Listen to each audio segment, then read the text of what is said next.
Ha llegado el momento. China le está arrebatando el lejano oriente a Rusia. El amigo de Xi apuñaló a Putin por la espalda. El colapso de la Federación Rusa. Pekín se está saliendo con la suya. Venganza histórica. Mientras el Kremlin lucha contra Ucrania, Siberia se convierte en una colonia china. La ocupación económica está completa. Yuan en lugar de rublo. Putin le vendió Vladivostok y Sajalín a Xi. Sobre cómo Rusia está desapareciendo ahora mismo. Mira hasta el final. Mis respetos. Esto es Ucrania Hoy, yo soy Andriy Silakov y les he preparado buenas noticias. Mientras en el Kremlin cuentan cuentos sobre un giro hacia el este y la eterna amistad con el camarada Xi, China ya ha sacado el cuchillo e incluso ha encontrado el lugar donde piensa asestar el golpe. Datos sensacionales. Pekín se prepara para la inminente desintegración de Rusia y no solo se prepara, sino que está contribuyendo activamente a esa desintegración. Así lo afirma la editorial china NetEase. El objetivo es 7 millones de kilómetros cuadrados. El lejano oriente, Siberia, los recursos, el petróleo, el oro, todo esto China ya lo considera suyo. El lejano oriente ruso, que ocupa casi 7 millones de kilómetros cuadrados, es un vasto territorio en el mapa que limita con el noreste de China a lo largo de una extensa franja. Sin embargo, su historia está inextricablemente ligada a China. Debido a la guerra insensata de Putin en Ucrania, el lejano oriente quedó desprotegido. Allí quedan menos de 50.000 militares. Putin ha vaciado la retaguardia y China entra allí como si fuera su propia casa. Pekín lo recuerda todo, tanto el Tratado de Aigún como el Tratado de Pekín. Consideran que Vladivostok y Sajalín son tierras robadas. Y ahora, cuando Rusia está más vulnerable que nunca, China ha venido a cobrar sus deudas. Recordemos la historia. A mediados del siglo XIX, Rusia simplemente se aprovechó de la debilidad de China para expandir sus dominios. Primero, bajo la amenaza de los cañones, impusieron el Tratado de Aigún y se apropiaron de 600.000 kilómetros cuadrados, y 2 años después tomaron otros 400.000, incluyendo Sajalín y Vladivostok. En total, 1 millón de kilómetros cuadrados de tierra obtenidos no por diplomacia, sino por la fuerza bruta. El gobierno de la dinastía Qing estaba ocupado contrarrestando a las tropas anglo-francesas, y los rusos aprovecharon la oportunidad para obtener una enorme ventaja. Como resultado de estos tratados, China perdió más de 1 millón de kilómetros cuadrados, lo que debilitó significativamente su defensa en la frontera noreste. Pekín recuerda bien estos acontecimientos. Por eso ahora planea recuperar sus tierras. La primera etapa es la anexión económica. Oleoductos, puentes, puertos, todo en el lejano oriente se construye para extraer recursos hacia China. El rublo allí ya no vale nada y la moneda real es el yuan. Las empresas chinas controlan los recursos minerales, los agricultores chinos controlan la tierra. Las empresas chinas construyen allí carreteras, puertos, se dedican a la extracción de minerales y a la agricultura, atrayendo capital y tecnología. A finales de 2019, se puso en funcionamiento el gasoducto Ruta Oriental. En 2022 se inauguró el puente de carretera de Heige y un año antes, el puente ferroviario de Tongjiang, lo que facilitó considerablemente el comercio. El yuan se utiliza allí cada vez más, incluso por pequeñas empresas. En China consideran que Rusia no puede administrar esa tierra. Lo dicen abiertamente. El PIB de la región es menor que el de una sola provincia china. Por eso Pekín crea allí territorios nominalmente independientes, pero en realidad completamente controlados. Regímenes que obedecerán no a Moscú, sino a Pekín. La Organización de Cooperación de Shanghái es simplemente una fachada para una ocupación silenciosa. La situación financiera del gobierno ruso se ha visto socavada por la guerra, lo que no le permite concentrarse en este asunto. Los gasoductos desde el lejano oriente suministran anualmente 38.000 millones de metros cúbicos de gas natural, lo que solo es suficiente para satisfacer el 10% de las necesidades de gas del país. Y lo más importante, China no va a salvar a Putin. Al contrario, a China le conviene tener un vecino débil y fragmentado. Ellos esperan el colapso del poder central en Moscú para simplemente recoger la bandera caída. Estados Unidos y Japón no tendrán tiempo ni de parpadear cuando el lejano oriente se convierta en el noreste de China. La desintegración de Rusia está cerca y el principal beneficiario será el dragón. La estrategia de China consiste en actuar con cautela y en silencio. La dinastía Qing perdió territorios porque no tenía suficiente fuerza para defenderlos. Ahora China se encuentra en una posición diferente. Tiene palancas económicas. Debe seguir ampliando su presencia, penetrando en el país a través del comercio, la cultura y las finanzas. Primero hay que preparar el terreno, firmar acuerdos y facilitar la circulación del yuan. Cuando el panorama político cambie, China se consolidará firmemente, obteniendo un control real. No solo China, sino toda Asia se alegrará de la desintegración de Rusia. Los aliados huyen de Moscú a toda velocidad. Kazajistán, Uzbekistán, Turquía y el tan alabado hermano China, todos ellos apartan al Kremlin de manera tajante y demostrativa, relegándolo al margen de la historia. Nadie quiere ya mancharse con el tóxico Putin. Asia abiertamente manda a Rusia a paseo y construye sus propias alianzas al margen de Moscú. ¿Por qué la influencia de la Federación Rusa en la región se ha desplomado a cero? Véanlo en el reportaje. La vieja amistad se está resquebrajando. Como escribe Bloomberg, los antiguos aliados del Kremlin en Asia Central y el Cáucaso están estableciendo lazos con China, la Unión Europea, Turquía y los países del Golfo Pérsico, buscando protegerse de una mayor agresión por parte de Moscú. Ellos tratan de minimizar los riesgos y buscan maneras de distanciarse al máximo de Rusia. Los países asiáticos están reevaluando el papel de Rusia en el mundo moderno y sus relaciones con Rusia. La lección que los países de Asia Central han aprendido de la invasión a gran escala es que Rusia está comprometida con sus objetivos estratégicos, sin importar el costo. Kate Mallinson, socia de Prism Strategic Intelligence Ltd. En Londres. A la serie de fracasos diplomáticos de Rusia se ha sumado otro más, el deterioro de las relaciones con Kazajistán, aunque Putin proclama una gran amistad desde todos los rincones. Para Rusia, Kazajistán también es uno de los mayores socios comerciales dentro de la comunidad de estados independientes y en el espacio euroasiático en general. Kazajistán desde hace tiempo muestra un distanciamiento cauteloso pero firme de Moscú. Se niega a apoyar la guerra contra Ucrania, no reconoce la anexión de territorios ucranianos, realiza ejercicios con la OTAN y desarrolla corredores de transporte que evitan a Rusia, incluso a través del Caspio y Turquía. Tokayev expresa la postura de principios de Kazajistán directamente en la cara de Putin. No otorgamos reconocimiento diplomático oficial ni a Taiwán, ni a Kosovo, ni a los territorios de Abjasia del Sur, ni a Osetia del Sur, ni tampoco a la región de Abjasia. Y al parecer, este principio también se aplicará a los territorios cuasiestatales que, en nuestra opinión, son Lugansk y Donetsk. En este contexto, Rusia recurrió al chantaje energético.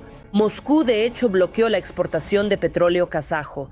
El 22 de julio de 2025, Rusia introdujo inesperadamente restricciones a la exportación de petróleo kazajo a través de Novorossiysk, la ruta clave para la exportación de petróleo desde Kazajistán. El pretexto formal fueron reclamaciones ecológicas y razones técnicas, pero en realidad se trata de una señal política. Astana fue demasiado lejos en su política exterior independiente. En este contexto, el chantaje energético parece un intento desesperado de recuperar la influencia perdida. Sin embargo, lo más probable es que el efecto sea el contrario. Kazajistán acelerará la integración con bloques económicos alternativos, estableciendo una cooperación estrecha con China, Turquía y Occidente. Sí, dentro de la Unión Económica Euroasiática tenemos disputas porque nos reunimos no solo en formato abierto, sino que también hay una parte cerrada. Aquí mi colega ha señalado oportunamente que en diversas ocasiones surgen ciertas disputas y desacuerdos. Siempre tenemos disputas. En la parte cerrada siempre discutimos. Pero eso no es todo. El año pasado, Rusia comenzó a exigir a los propietarios de automóviles ensamblados en Kazajistán e importados en los años 24 y 25 que pagaran una tasa de reciclaje adicional con coeficientes aumentados. Kazajistán está preparando duras medidas de represalia contra la industria automotriz rusa. Las autoridades de la República proponen aumentar drásticamente la tasa de reciclaje para los automóviles importados de Rusia y Bielorrusia, multiplicándola inmediatamente por 40. De este modo, Astana ha tomado medidas para debilitar los lazos económicos con Moscú. Además, esta semana el presidente de Kazajistán, Tokayev, prácticamente acusó a Rusia de fraude en operaciones financieras. Según él, el año pasado, a través de un banco de Kazajistán, se transfirieron desde un país vecino alrededor de $14.000 millones a otros países. Tokayev señaló que, desde el punto de vista legal, económico e incluso político, este es un hecho indignante. El presidente de Kazajistán no especificó de qué país se trataba. The Moscow Times escribe que, en su discurso, Tokayev insinuó de manera inequívoca al país agresor, Rusia. Además de Kazajistán, Rusia está perdiendo otro aliado. Uzbekistán también está tomando distancia del Kremlin. El Kremlin lanzó una campaña a gran escala contra los migrantes y Tashkent respondió con firmeza. El Ministerio de Asuntos Exteriores de Uzbekistán denuncia violaciones de los derechos humanos durante las redadas de las fuerzas de seguridad rusas en Moscú el 25 de junio y exige una investigación sobre la muerte de ciudadanos. Tashkent insiste en la protección de los derechos de los ciudadanos uzbecos que trabajan en Rusia, a pesar del endurecimiento de la legislación migratoria rusa. Como era de esperar, Uzbekistán busca una política exterior multivectorial, alejándose de la influencia directa de Rusia en el ámbito político. Es decir, durante mucho tiempo la percepción de Rusia como sucesora de la Unión Soviética, una gran potencia mundial, de una forma u otra influía, por ejemplo, en los países de Asia que anteriormente formaban parte de la esfera de influencia rusa. Y aquellos países que no estaban en la órbita de influencia de Rusia, de todos modos, seguían considerando a Rusia como un actor mundial bastante serio. En el contexto de la rápida retirada de Rusia del sur postsoviético, su lugar está siendo ocupado por otras fuerzas, principalmente Turquía y China. Turquía ya domina de facto en Azerbaiyán, fortalece su influencia en Armenia y trabaja activamente con Kazajistán. Probablemente el primer país asiático en desafiar a Rusia fue Turquía. Recordamos la situación con el derribo del avión ruso, pero en general Turquía desde hace tiempo se posiciona como un actor de escala mundial, tan grande en principio como Rusia. Son bastante comparables con Rusia y Turquía no se comporta con Rusia como un socio menor. Pero últimamente estamos observando cómo los países asiáticos han dejado de percibir a Rusia como una amenaza seria. China, por su parte, está profundizando la cooperación económica y logística con Kazajistán y otros países de Asia Central. Pekín es percibido como un socio más predecible y económicamente ventajoso que Moscú. Los países asiáticos ahora se están reorientando hacia nuevos centros de poder. En primer lugar, por supuesto, China. Pero Turquía tampoco pierde el tiempo y está aumentando su influencia en el mundo túrquico, que en realidad abarca no solo Asia Central, sino también una parte significativa de la moderna. Tras la invasión a gran escala de Ucrania y la posterior ruptura de los lazos económicos de Moscú con Occidente, el principal socio de Rusia pasó a ser China. En los últimos años, el comercio entre ambos países creció a un ritmo impresionante. Sin embargo, en el 25, el crecimiento repentinamente se transformó en declive, demostrando que la amistad sin límites de la que hablan Moscú y Pekín en realidad sí tiene límites. Deutsche Welle informa que en el año 25, el volumen del comercio ruso-chino se redujo por primera vez en los últimos 5 años, cayendo de golpe un 7%, aproximadamente hasta $228.000 millones. Al mundo ruso lo están reemplazando los drones turcos, las inversiones chinas, las misiones diplomáticas occidentales y las alianzas regionales sin la participación de Rusia. En el caso de los países asiáticos, todo es mucho más complicado que, por ejemplo, en el caso de los países europeos, y la diplomacia allí se basa en principios algo diferentes. Es decir, creo que los líderes de muchos países asiáticos seguirán mostrando durante bastante tiempo un respeto formal hacia el liderazgo ruso, pero al mismo tiempo se percibe que la percepción de la propia Rusia ha cambiado mucho. Y ahora ya nadie percibe a Rusia como un jugador definitivo en Eurasia que vaya a imponer sus condiciones a todos en la región. Al dictador de Rusia le toca pagar con la pérdida de influencia, aliados y reputación. Putin está perdiendo precisamente ese juego geopolítico que él mismo impuso al mundo. Putin se quedará sin aliados ni influencia incluso en Europa. Ucrania contribuirá a esto. Los días del dictador bielorruso están contados y Transnistria se prepara para una desocupación total. Estamos eliminando metódicamente el poder del Kremlin a lo largo de todo el perímetro de nuestras fronteras. Kiev se ha convertido en el principal arquitecto del colapso de la pseudo-imperio. El plan del abuelo del búnker para controlar Europa del Este se desmorona gracias a las acciones decididas de Ucrania. ¿Cómo está perdiendo Moscú posiciones en países extranjeros? Mírenlo en el reportaje. Lukashenko, el llamado presidente, y Ucrania, al igual que otros países de la UE, no reconocen su legitimidad. La actual Bielorrusia ha perdido su soberanía y se ha convertido en un gobierno general de Rusia. El régimen de Lukashenko y él, personalmente, deben rendir cuentas por su complicidad en la agresión rusa. La postura de Kiev hacia sus vecinos fue expresada en una extensa entrevista para el medio European Pravda por el jefe del Ministerio de Asuntos Exteriores de Ucrania, Andriy Sybiha. Creemos que llegará el momento en que Bielorrusia, una Bielorrusia democrática, se convertirá en el cuarto participante del Triángulo de Lublin. Ahora he recibido la instrucción del presidente de nombrar a un representante especial y en un futuro próximo presentaré una candidatura para su consideración. Aún estamos definiendo el nombre de este cargo, pero será un funcionario que tendrá la autoridad para establecer contactos con las fuerzas democráticas de Bielorrusia. Hace unos días, durante una visita a Lituania, el equipo de Volodymyr Zelensky realizó literalmente un acto de protesta y por primera vez estableció públicamente contacto con el llamado gobierno en el exilio. El presidente ucraniano se reunió con la líder opositora bielorrusa, Svetlana Tikhanovskaya.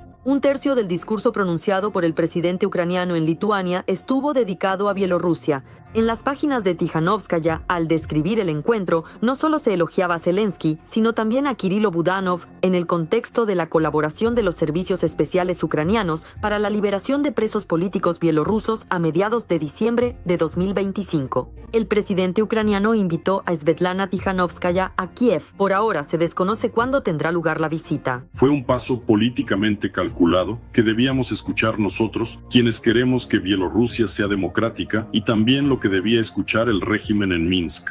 Pero no solo la reunión en Vilna, también desde el corazón de Kiev llegaron señales de alarma para el régimen en Minsk. En el 11º aniversario de la muerte del bielorruso Mikhail Chisnevsky, quien fue uno de los primeros en morir en el Maidán en 2014, se realizó una marcha de bielorrusos por el centro de la capital ucraniana en memoria de Mikhail y de todos los compatriotas que defendieron la libertad de Ucrania contra los ocupantes rusos. Gloria a Mikhail Chisnevsky y a todos los héroes. Gloria, gloria, gloria. Además, el SBU declaró haber desenmascarado a una agente de la KGB reclutada por los servicios secretos bielorrusos ya en 2015. La joven trabajaba en uno de los canales de televisión del compadre de Putin. En 2020 la enviaron de nuevo a Ucrania, donde consiguió trabajo en uno de los medios nacionales. El SBU publicó fragmentos de las conversaciones de la detenida con sus supervisores bielorrusos y sus intentos de reclutar a un militar de las Fuerzas de Defensa de Ucrania. Esto no es la KGB, esto es mucho más alto. Nadie más que yo te tocará en esta vida. Personalmente, para mí eso está bien. Sí, y así. Nadie te va a tocar. Esto es simplemente bajo todo tipo de garantías, incluidas las personales, y así sucesivamente. No te preocupes, nadie jamás te va a tocar. No es así. Así es exactamente como funciona, así es precisamente como todo esto funciona. Así no funciona. Con tu experiencia de 10 años ya deberías haberlo entendido. En el SBU insinuaron de manera poco transparente a Minsk que saben sobre los viajes de la agente a Europa, sus misiones en Ucrania y que la gran mayoría de sus informes son falsos. Los empleados del SBU y de la GUR comenzaron un prolongado juego operativo con la agente bielorrusa, lo que permitió documentar no solo cada uno de sus pasos, sino también, con su ayuda, desinformar regularmente al servicio secreto bielorruso. En el Ministerio de Asuntos Exteriores de Ucrania, sin entrar en detalles, aclaran que actualmente en Bielorrusia se observan nuevos elementos de apoyo a la agresión rusa. Cada episodio es documentado legalmente por los ucranianos para, en el futuro, plantear la cuestión de imponer sanciones. Últimamente, las autoridades de Ucrania hablan cada vez más alto no solo sobre el futuro de Bielorrusia, sino también de Moldavia. El jefe de la diplomacia ucraniana, al ser preguntado si Kiev considera brindar ayuda militar a los vecinos para la desocupación de Transnistria, subrayó que eso sigue siendo un derecho de Chisinau, pero en ambos países cada vez comprenden con mayor claridad. Las tropas rusas en ese territorio representan una amenaza para la seguridad nacional tanto de Moldavia como de Ucrania.